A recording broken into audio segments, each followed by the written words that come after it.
คดีอุทลุมทำความเข้าใจกันง่ายๆเลยนะครับก็คือคดีที่ต้องห้ามไม่ให้บุตรหลานฟ้องร้องบุพการีเป็นคดีแพ่งหรือคดีอาญานั่นเองครับซึ่งหลักการดังกล่าวนี้ก็ได้มีบัญญัติไว้ในประมวลกฎหมายแพ่งและพาณิชย์มาตรา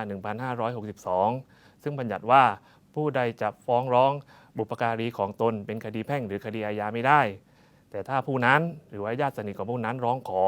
อัยการก็ยกคดีขึ้นว่ากล่าวได้สำหรับการฟ้องคดีอาญานั้นไม่ว่าจะเป็นการฟ้องบิดามารดา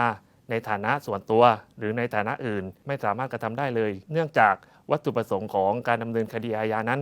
ก็เพื่อต้องการที่จะให้จำเลยต้องรับโทษ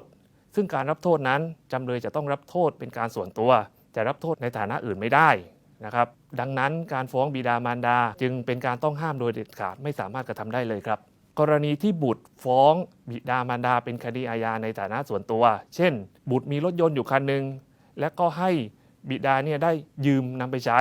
ต่อมาบิดานำไปใช้เป็นเวลานานไม่คืนให้กับบุตรปรากฏต่อมาภายหลังว่าบิดาได้นำรถคันนี้ไปขายไปยังบุคคลภายนอก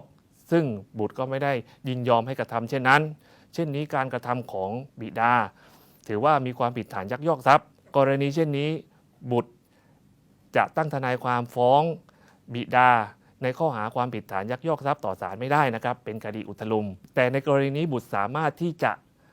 แจ้งความร้องทุกข์ต่อพนักงานสอบสวนเพื่อให้พนักงานอัยการฟ้องคดีต่อไปได้ครับโดยจะต้องร้องทุกข์ภายใน3 เดือนนับแต่วันที่รู้เรื่องและรู้ตัวผู้กระทำความผิดครับเช่นนี้การแจ้งความร้องทุกข์ต่อพนักงานสอบสวน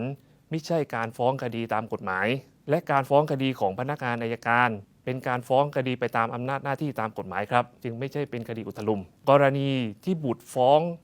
บิดามารดาเป็นคดีอาญาในฐานะอื่นเช่นครอบครัวหนึ่งครับมีอยู่ด้วยกัน4 คนพ่อแม่และลูก2 คนต่อมาบิดาได้ถึงแก่ความตายมีมารดาเป็นผู้จัดการมรดกตามคำสั่งศาลต่อมามารดามีพฤติกรรมยักยอกทรัพย์มรดกเช่นนี้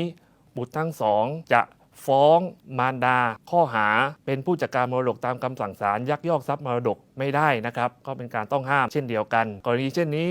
ก็จะต้องแจ้งความต่อพนักงานสอบสวนให้ดำเนินคดีและพนักงานอัยการก็ฟ้องคดีต่อศาลต่อไปครับสำหรับบุตรที่เกิดจากบิดาที่ไม่ชอบด้วยกฎหมายก็คือบิดามารดาไม่ได้จดทะเบียนสมรสกันบุตรสามารถที่จะฟ้องบิดาผู้นั้นต่อศาลได้ทุกฐานความผิดครับ